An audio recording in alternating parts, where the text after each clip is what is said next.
ক্ষেত্রটাকে, আমার এই শিক্ষকতা, আমি শিক্ষক হিসেবে নিজেকে এই সময়টুকু আমি কাটাতে চেয়েছি দিঘিনার কলেজ। আমি কোনোদিন চাকরি করিনি, চাকরিভাবে আমি আমি মাসে যে বেতন পাবো সেই অভিধায় আমি নিজেকে কোনোদিন আসিনি। আমি দিঘিনার কলেজের পাশে আসিনি, আমি শিক্ষক হিসেবে আসার চেষ্টা করেছি। এবং চেষ্টা করেছি এর জন্যই যে আসলে যতদিন থাকবো, যতদিন এখানে আমার প্রাণবায়ু থাকবে, ততদিন পর্যন্ত যদি নিজেকে ভালোভাবে যেতে পারি, আজকের মতো যেতে পারি, আজকে যে আপনারা আমার জন্য যে কথাগুলো বলেছেন, এই কথাগুলো শুনে যেতে পারি, ভালোভাবে যেতে পারি, সেটাই তো জীবনের সার্থকতা।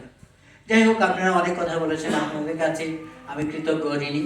কিন্তু আজকে যাবার বেলায় আমি দু চারটা কথা বলে আমি আপনাদের একদম একটা পরিবারের সদস্য হিসেবে আপনাদেরকে আমি দু চারটা কথা বলতে চাই। এই জন্যই বিনয়ের সাথে বলতে চাই। সেটা হচ্ছে, আমি আজকে যাচ্ছি, হয়তো যাওয়া নয়, হয়তো আমার কর্মজীবন শেষ, কিন্তু আমি আমার মন প্রাণ থেকে থাকবে আমার শৈশব স্মৃতি, আমার সোনালী যৌবন, আমার অতীত দিনগুলো। সেটা হচ্ছে আমার দিঘিনালা কলেজের ক্যাম্পাস, আমার দিঘিনালা কলেজের রুটি স্থান।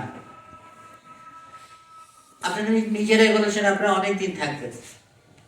আপনারা যে ক্যাম্পাসে আপনারা আসছেন, এই ক্যাম্পাসে নির্দ্বিধায় একটা প্রশাসন আছে।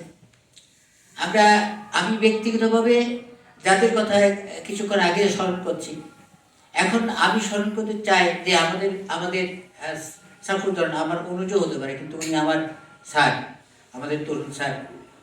এবং তিনি স্বাভাবিকভাবে আমার আর দুইজন সহকর্মী, মানে আমরা আমাদের যুবক বলেছেন পঞ্চপাণ্ডব, আমরা আসলে না দিয়ে এই কলেজটা প্রতিষ্ঠা করি।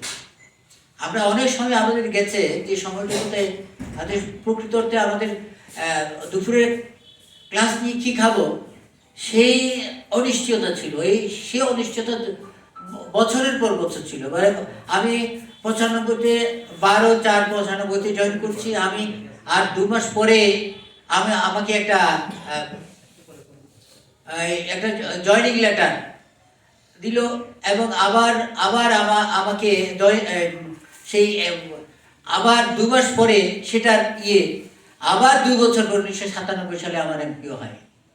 কিন্তু এই যে দীর্ঘ সময়টুকু, মানে অর্থাৎ দীর্ঘ 2টা বছর আমরা যে নিরন্ন কাটিয়েছি, আমাদের এই পঞ্চপাণ্ডব আমরা নিরন্ন কাটিয়েছি, এটা আমার কাছে আজকের বিদায় বেলায় আমার কাছে বলতে নির্দ্বিধায় আমি বলতে পারি যে আসলে এই কলেজটা প্রতিষ্ঠার ক্ষেত্রে আমরা 5 জন মানুষের আমাদের শ্রম ছিল, আমাদের অনেক রকমের একটা